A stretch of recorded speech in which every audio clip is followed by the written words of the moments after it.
প্রথমে আমি দালালির কিছু নমুনা দিচ্ছি। এ মাসের 17 তারিখে ভারতের একজন অবসরপ্রাপ্ত ডিপ্লোম্যাট তার উদ্ধৃতি দিয়ে তিনি তারেক রহমানের ভারত যাওয়া না যাওয়া সম্পর্কে যে বক্তব্য দিলেন সেটার কোনো 2 পয়সার দাম নেই, কিন্তু সেটাকে ফলাওভাবে প্রচার করছে বাংলাদেশের আওয়ামী তথা ভারতপন্থী মিডিয়া। ডেইলি স্টার এবং প্রথম আলো তো রয়েছেই, তাদের সঙ্গে যোগ দিয়েছে ইত্তেফাক পত্রিকা। আনোয়ার হোসেন মঞ্জু ও তার স্ত্রী এখন পরিচালনা করেন ইত্তেফাক। এই যে ইত্তেফাকের নগণ্য জঘন্য রূপ, সেটার একটা উদাহরণ দিচ্ছি আমি। 17 তারিখে ভারতের সংবাদ সংস্থা ANI একটা খবর ছড়িয়েছে বাংলাদেশের প্রধানমন্ত্রী তারেক রহমানের সম্ভাব্য ভারত সফর নিয়ে। ANI একজন সাবেক ভারতীয় কূটনীতিক বিদ্যাভূষণ সোনি তাকে নিয়ে এসছে। বিদ্যাভূষণ সোনির উদ্ধৃতি দিয়ে বলছে এই সফর ভারত বাংলাদেশ সম্পর্কে নতুন সম্ভাবনার দ্বার উন্মোচন করতে পারে। অ্যাজ ইফ বাংলাদেশ সরকার এবং বাংলাদেশের যারা ভারত বিরোধী রাজনীতি করেন বুদ্ধিজীবী, তারা যেন সব গর্ধব। ANI বক্তব্য এটা মনে হয়। ANI একটা ভারতীয় মিডিয়া আউটলেট, তারা বলতেই পারে, কিন্তু ANI কোট করে যেভাবে ইত্তেফাকের 18 তারিখ আপনার খবর কাগজে দেখেন, ইত্তেফাকের 18 তারিখে ছোট ছোট হরফে লেখা হয়েছে ANI তে সাবেক ভারতীয় কূটনীতিক। ছোট্ট খবর, উপরে হেডলাইনটা ছোট্ট, বড় হেডলাইন হচ্ছে তারেক রহমান ভারতে না এলে সুযোগ হারাবে, বন্ধ হতে পারে যোগাযোগের পথ। এটাই মূল বক্তব্য। ইত্তেফাক ঘৃণিত জনধিকৃত হাসিনা এবং এরশাদের দালাল আনোয়ার হোসেন মঞ্জুর মালিকানায় তার স্ত্রী যে পত্রিকা সম্পাদনা করেন ইত্তেফাক, জঘন্য মন্তব্য করেছে 18ই অগস্ট। বাংলাদেশের আরেকটা চ্যানেল 24, সেখানে মোর্শেদ হাসিব, নাম শুনিনি কোনোদিন, মোর্শেদ হাসিব একটা লেখা লিখেছেন, গঠনমূলক ও ইতিবাচক সম্পর্ক চায় ভারত। রণধীর জয়সওয়াল ভারতের পররাষ্ট্র মন্ত্রণালয়ের একজন বড় কর্তা ব্যক্তি। রণধীর জয়সওয়াল কি বলেছেন? রণধীর জয়সওয়ালের নামটা ছোট, বড় অক্ষরে লেখা, গঠনমূলক ও ইতিবাচক সম্পর্ক চায় ভারত। তাই কি? তাই নাকি? মোর্শেদ হাসিব চ্যানেল 24, ওনাকে জিজ্ঞেস করছি, এটা কি সত্য নাকি? ভারত এখানে গঠনমূলক ও ইতিবাচক সম্পর্ক চায় বাংলাদেশের সঙ্গে? আপনাদের মতো সাংবাদিকদের আমি যদি মবতন্ত্রে বিশ্বাস করতাম, তাহলে বলতাম জনগণ যেন আপনাদের জুতা মেরে রাস্তায় বিবস্ত্র করে ফেলে রাখতো। আমি তো সে কথা বলতে পারি না।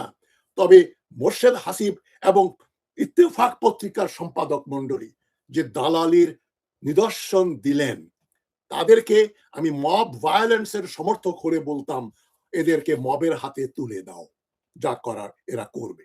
সেটা তো আমি বলতে পারি না। তবে তারা মব ভায়োলেন্সের ভিকটিম হলে আমি একটু দুঃখ প্রকাশ করতাম, তবে আশ্চর্য হতাম না। তো এখন ANI কে কেন এরা কোট করছে? যেখানে তারেক রহমানের এই যে অবিচল সিদ্ধান্ত, এটাকে মোবারকবাদ না জানিয়ে, এটাকে ধন্যবাদ না জানিয়ে, তারেক রহমান ও বিএনপি সরকারকে মানে সমর্থন না করে, তাদেরকে মানে অভিনন্দন না জানিয়ে, এখানে তাদের কাছে খবরটা মুখ্য হয়ে গেল ভারতের ANI কোন এক ভারতীয় সাবেক কূটনীতিক এবং রণধীর জয়সওয়ালকে কোট করছে। তাদের নামগুলো ছোট অক্ষরে, বড় অক্ষরে দেখাচ্ছে তারেক রহমান ভারতে না এলে সুযোগ হারাবে বাংলাদেশ, আর গঠনমূলক ঐতিবাচিক সম্পর্ক চায় ভারত। কে বলছেন? রণধীর জয়সওয়াল। জয়সওয়ালের খেতাপুরি, আর ওই যে সোনিরও খেতাপুরি, যেটা কথ্য ভাষায় বলা যায়। বাংলাদেশ যখন তারেক রহমানের নেতৃত্বে একটা নতুন পথে হাঁটছে, সেই সময় যারা যারা এই সরকারের মানে মিথ্যা অভিযোগ এনে সমালোচনা করে, ধরে রাখবেন তারা আওয়ামী ভারতী, ছুপারুস্তম। এরা লুকিয়ে লুকিয়ে, এরা আসলে ভারতের বন্ধু। ভারত কত শক্তিধর, এ একটা বয়ান আমি বলেছি। কিন্তু যারাই বলে দেশে বা বিদেশে বসে ভারত কিন্তু রংপুর কেটে দিয়ে ওদের হাতে নিয়ে নেবে চিকেন নেক বাড়ানোর জন্য, চিকেন নেককে চওড়া করার জন্য।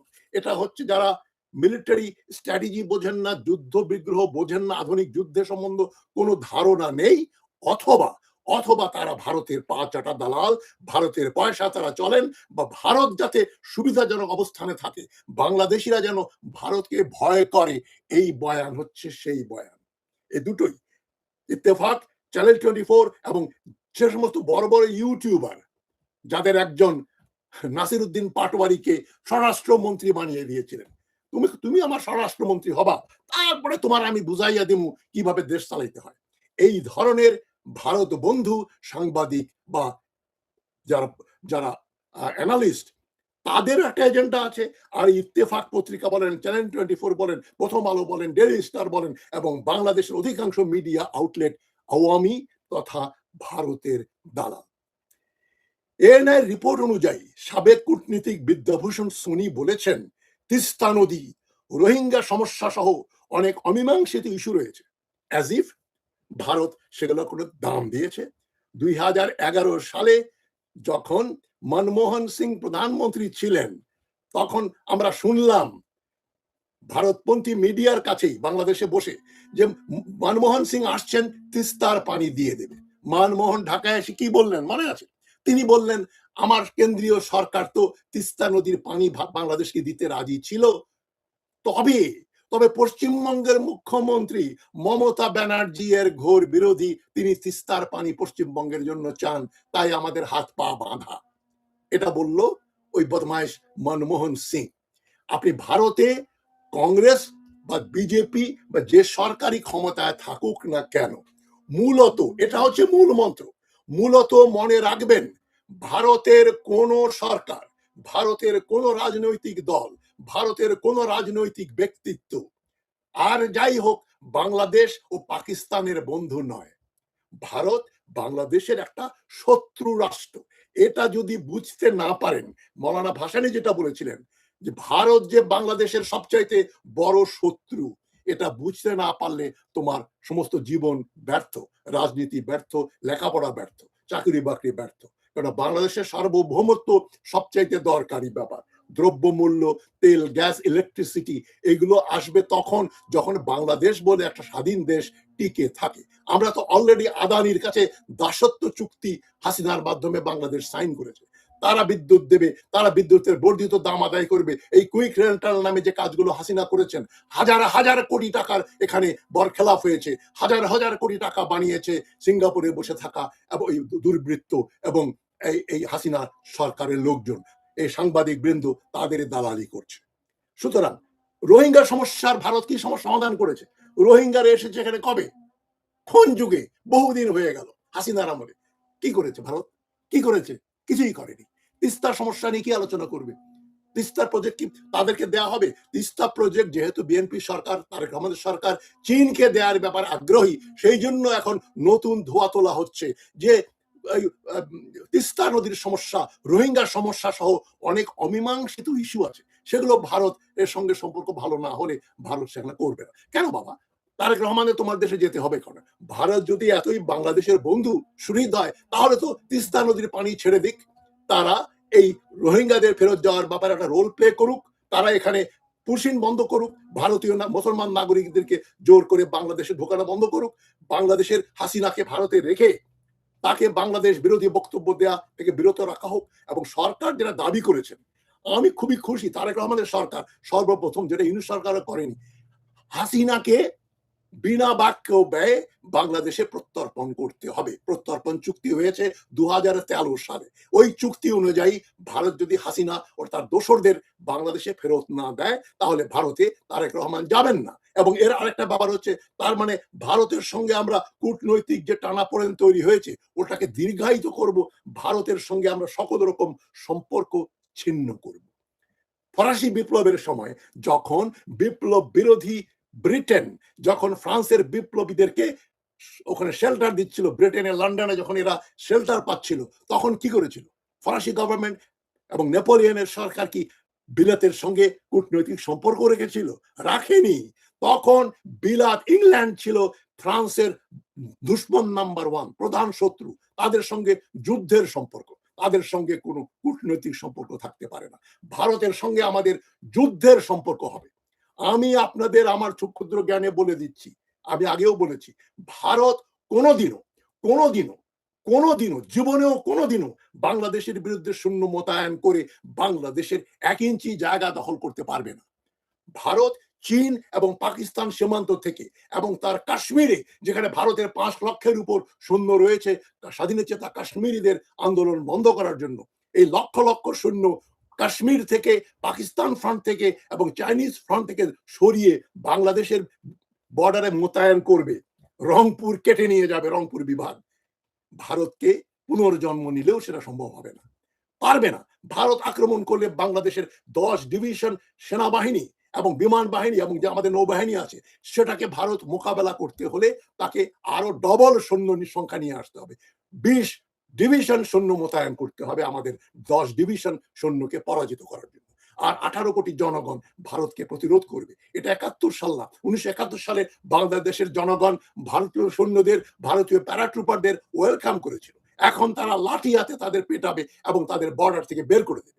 সুতরাং ভারত কোনোদিনও বাংলাদেশ দখল করতে পারবে না, এবং ভারতের সঙ্গে আমাদের সম্পর্ক খারাপ হলে বাংলাদেশের উন্নতি ছাড়া, বাংলাদেশের ভালো ছাড়া খারাপ কিছু হবে না। তবে ইত্তেফাক পত্রিকা বলেন, চ্যানেল 24 বলেন, তারা ভারতীয় বয়ানটাকে বড় বড় ব্যানার বাড়িয়ে এত বড় বড় অক্ষরে তারা হেডলাইন করছে। এই পত্রিকাগুলোর বিরুদ্ধে ব্যবস্থা গ্রহণ করা উচিত। সরকার না পারলেও জনগণের উচিত ইত্তেফাক পত্রিকা প্রকাশ্যে পুড়িয়ে দেওয়া, আগুন দিয়ে পুড়িয়ে দেওয়া। এবং ইত্তেফাক, চ্যানেল 24, প্রথম আলো, ডেইলি স্টার এবং যারা যারা ভারতের এই যে সোনিকে উদ্ধৃত করে বড় হেডলাইন দিয়ে খবর করেছে, ওই সমস্ত পত্রিকা বাংলাদেশে বন্ধ করে দেওয়া হচ্ছে। এবং এই ব্যাপারে সরকার বন্ধ করতে পারে না, জনগণ পারে। জনগণ যদি করে ওই সমস্ত পত্রিকার সাবস্ক্রাইব করা বন্ধ করে দেয়, তাহলে তাদের 12টা বাজবে। আমি মনে করি ইত্তেফাক, চ্যানেল 24 এদেরকে বয়কট করুন। ঢাকা চায় শেখ হাসিনাকে ফেরত পাঠানো এবং ওসমান হাদি হত্যাকাণ্ডের অভিযুক্তদের প্রত্যর্পণ। ভারত এখনো সে বিষয়ে কোনো ইতিবাচক পদক্ষেপ নেয়নি। একদিকে এই যে সোনি, আরেকদিকে জয়সওয়াল বাংলাদেশ বিরোধী বক্তব্য দিচ্ছে যে তোমাদের কিন্তু ভারত না হলে চলবে না। খুব চলবে। বাংলাদেশ তোমাদের সঙ্গে বৈরিতা করলে, সম্পর্ক খারাপ করলে তোমাদের আরেকটু মাথা ব্যথা বাড়বে। একদিকে পাকিস্তান, আরেকদিকে চীন, আর পূর্ব দিকে বাংলাদেশ। এই 3টা শক্তিকে মোকাবেলা করার মতো সাহস মোদির ভারতের নাই। তারা তাদের বহু এলাকা ছিন্ন ভিন্ন হয়ে যাবে, চিকেন নেক কাটা হয়ে যাবে, এবং আসাম, মেঘালয়, 7 সিস্টার্স তাদের হাত ছাড়া হয়ে যাবে। সুতরাং তাদেরকে বাংলাদেশ দরকার, বাংলাদেশকে ভারতের দরকার নেই। এই কথাটাই তারেক রহমানের সরকার জানিয়ে দিয়েছে। কিন্তু দালালি করছে তাদের এই যে দালাল সাংবাদিক বৃন্দ, বাংলাদেশের বুদ্ধিজীবী বৃন্দ। হাসিনাও চলে গেছে, আওয়ামী লীগ শেষ হয়ে গেছে। যারা এখনো স্বপ্ন দেখে আওয়ামী লীগ আবার ক্ষমতায় আসবে, হাসিনা ফিরে আসবে, তাদেরকে আমি গর্ধপ বলি। তারপরে তারা এত দুর্বল, মানে ষড়যন্ত্রকারী, এত নগণ্য ষড়যন্ত্রকারী যে এরা এখনো বুঝতে পারছে না এদের কোনো সমর্থন বাংলাদেশে নেই। কদিন আগে শামীম ওসমান একটা মিটিং করেছিল, বোধহয় কানাডাতেই হবে, অটোয়াতে হবে। সে মিটিং এ 10-12 জন লোক হয়েছিল, কয়েকশো চেয়ার ছিল, সবগুলো চেয়ার খালি। মানে বিদেশেও বাংলাদেশি বংশোদ্ভূত যারা আছেন, এক্সপ্যাট্রিয়েট বাংলাদেশি ডিয়াসপোরা, তারা পর্যন্ত আওয়ামী লীগের কোনো সভায় যান না। তাদের কোনো সমর্থন নেই। আওয়ামী লীগ, যেটাকে ইংরেজিতে বলে অ্যাজ ডেড অ্যাজ মাটন, খাসির মাংসের মতো, এটা মরা জিনিস। এটা কোনো ছাগল না, মরা ছাগল। তাদেরকে জীবনেও তাজা করা যাবে না। এটা আওয়ামী লীগেররা না বুঝলেও আপনারা তো বুঝেন, আপনারা প্রতিবাদ করেন। এই যে ইত্তেফাক যেটা করলো, চ্যানেল 24 যেটা করলো, কেন তারেক রহমানকে বারবার ভারত গেলে আমাদের উপকার হবে এই কথাগুলো, ভারতীয়দের মানে মুখ দিয়ে শোনা কথাগুলো আমাদের এখানে কেন বড় করে প্রচার করা হবে? এএনআই একটা প্রাইভেট কোম্পানি, প্রতিষ্ঠাতা প্রেম প্রকাশ বর্তমানে তাদের পরিবারের নিয়ন্ত্রণে। Sanjeev Prakash CEO, Smita Prakash editor in chief, Reuters এর কিছু শেয়ারস আছে এএনআই। মূলত একটা পরিবার নিয়ন্ত্রিত, মানে প্রকাশ পরিবারের নিয়ন্ত্রণের একটা প্রাইভেট কোম্পানি। সেই প্রাইভেট কোম্পানি কাদের নিয়ে এসে কি বক্তব্য দিল, সেটা বাংলাদেশের প্রধান পত্রিকা ইত্তেফাক, চ্যানেল 24 হেডলাইন করে ভারতের পক্ষে দালালি করবে খুব প্রচ্ছন্ন ভাবে, সেটা আমরা মেনে নিতে পারি না। আমার অনুষ্ঠান যারা দেখছেন তারা একটু সক্রিয় হন, আপনারা চাপ সৃষ্টি করেন, আমার এই কথাগুলো শেয়ার করেন, যাতে ইত্তেফাক বর্জন করা হয়, চ্যানেল 24 বর্জন করা হয়, এবং যারা যারা এএনআই এই উদ্ধৃতি দিয়ে বড় বড় ব্যানার করে খবর করবে তাদেরকে চিহ্নিত করে দেন যে এরা আওয়ামী ভারতীয় দালাল, এদেরকে বর্জন করুন। আমরা এএনআই কে বর্জন করতে পারি না ভারতের, কিন্তু আমরা চ্যানেল 24, ইত্তেফাক, প্রথম আলো, ডেইলি স্টার এবং ওই ঘরানা যত পত্রিকা আছে সবগুলোকে আমরা বয়কট করতে পারি। নয়াদিল্লিতে বসে যে কনস্পিরেসি করা হচ্ছে, যে এই যে খবরগুলো দেওয়া হচ্ছে যে বাংলাদেশ কিন্তু গেল গেল, তোমাদের অবস্থা খারাপ, তোমরা ভারতের সঙ্গে সম্পর্ক খারাপ করো না, এটাই হচ্ছে মূল বিষয়, তাদের থিসিস।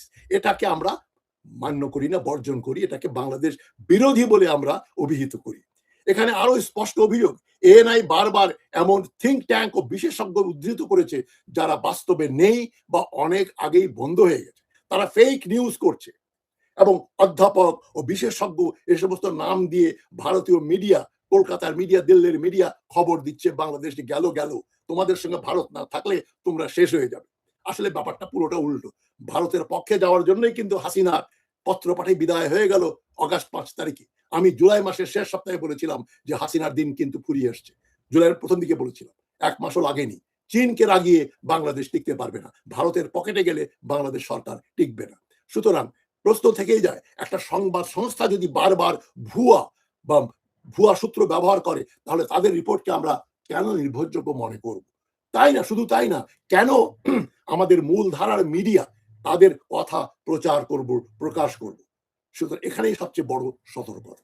বাংলাদেশের কিছু মূলধারার গণমাধ্যম ভারতীয়দের দালালি করছে, এ কথা বারবার আমি রিপিট করছি যাতে আপনাদের জিনিসটা মনে থাকে।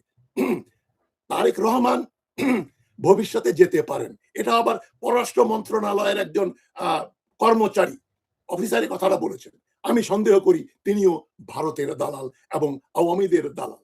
সুতরাং এই ফরেন অফিসেও তাদের লোক রয়েছে, তারা বলতে চায় বাংলাদেশে তারেক রহমানকে ভারতে যাওয়া হতে পারে এবং যে কোনো সময় হয়তো সময় নির্ধারণ করা হবে। এই ধরনের বক্তব্য তো তারেক রহমানের কাছ থেকে আসেনি যে আমরা পরে ডেট ফেট ঠিক করব। তারেক রহমান বলে দিয়েছেন যতদিন হাসিনা ভারতে থাকবে, হাসিনাকে ফেরত দেওয়া না হবে, যে সমস্ত লোক আওয়ামীরা ভারতে আশ্রয় গ্রহণ করেছে তাদের ফেরত দেওয়া না হবে, ততদিন আমরা ভারতে আমার যাওয়া আসা, ভারতের সঙ্গে সম্পর্ক রাখার কোনো অবকাশ নেই। আমি বক্তব্য শেষ করার আগে বলছি, আমার অনুষ্ঠানে অ্যাম্বাসেডর মারুফ জামান, যিনি আয়না ঘরের ভিকটিম ছিলেন, তিনি বলেছিলেন আমার এই চ্যানেলে যে অবিলম্বে ভারত থেকে বাংলাদেশের হাই কমিশনারকে ফেরত নিয়ে আসা উচিত এবং তাদের সঙ্গে শুধুমাত্র নামকে আস্তে একটা ডিপ্লোম্যাটিক সম্পর্ক থাকবে ভিসা ইস্যু করার জন্য, আর কোন রকম কনসুলেট সার্ভিস থাকবে। ভারতের বিভিন্ন জায়গায় যে আমাদের কনসুলেট আছে এবং বাংলাদেশের বিভিন্ন জায়গায় যে ভারতের কনসুলেট আছে ওগুলো বন্ধ করে দেওয়া উচিত এবং ভারতের সঙ্গে ব্যবসা বাণিজ্য যত শীঘ্র সম্ভব বন্ধ করে দেওয়া উচিত। হাসিনার সময় যখন ভারতীয় পণ্য বর্জন আন্দোলন ডাক দেওয়া হয়েছিল, আমি বিরোধিতা করেছিলাম যে হাসিনা সরানো হচ্ছে নাম্বার 1 পয়েন্ট। তখন অনেকেই বলল আমি নাকি ভারতপন্থী, একজন বলল উনি তো ভারতে জন্ম তাই উনি ভারতপন্থী। এরা হচ্ছে সব ভারতের দালাল, যারা যারা সেদিন আমার ভারতীয় পণ্য বর্জন আন্দোলন বিরোধিতা করার জন্য আমাকে ভারতীয় দালাল বলেছিল, তাদেরও আমি একজোট নিতে চাই। তারা বলুক ভারতীয় পণ্য তারা বর্জন করলো না কেন, করতে পারলো না কেন। এখন ভারতীয় পণ্য বর্জনের আগে ভারতের সঙ্গে কূটনৈতিক সম্পর্ক পারলে ছিন্ন করা উচিত এবং তারেক রহমানের কোনো মূল্যেই কোনোভাবেই ভারতে সফর করার সিদ্ধান্ত নেওয়া উচিত না। যদি তারা সেটা করে আমি তার ঘোর বিরোধিতা করব। যারা বলেন আমি বিএনপির দালাল, আমি কারো দালাল নই, আমি স্পষ্ট কথা নিরপেক্ষভাবে বলি। তারেক রহমানের সরকার ভালো কাজ করলে তার আমি প্রশংসা করছি, যেমন মহিলাদের জন্য আলাদা বাস সার্ভিস করেছেন, আমি ধন্যবাদ জানাই তারেক রহমানকে। তার এই সিদ্ধান্ত যে তিনি ভারতে যাবেন না, আমি তাকে ধন্যবাদ জানাই, অভিনন্দন জানাই। তিনি যদি আবার মত বদলে ভারতে যাওয়ার প্রস্তুতি গ্রহণ করেন তাহলে আমি তার কঠোর বিরোধিতা করব। ভালো থাকবেন সবাই, ভারত বর্জন করেন এবং ভারতপন্থী পত্রিকাগুলো ইত্তেফাক, চ্যানেল 24 এবং অন্যান্য যারা ভারতীয়দের কোর্ট করে বাংলাদেশ বিরোধী প্রচ্ছন্নভাবে বড় বড় ব্যানার করে খবর করে তাদের বর্জন করুন। আমার কথাগুলো ভালো লাগলে শেয়ার করবেন, আমার চ্যানেল সাবস্ক্রাইব করবেন। আপনাদের আমার অনুষ্ঠান দেখার জন্য ধন্যবাদ জানিয়ে আজকের কথা শেষ করছি।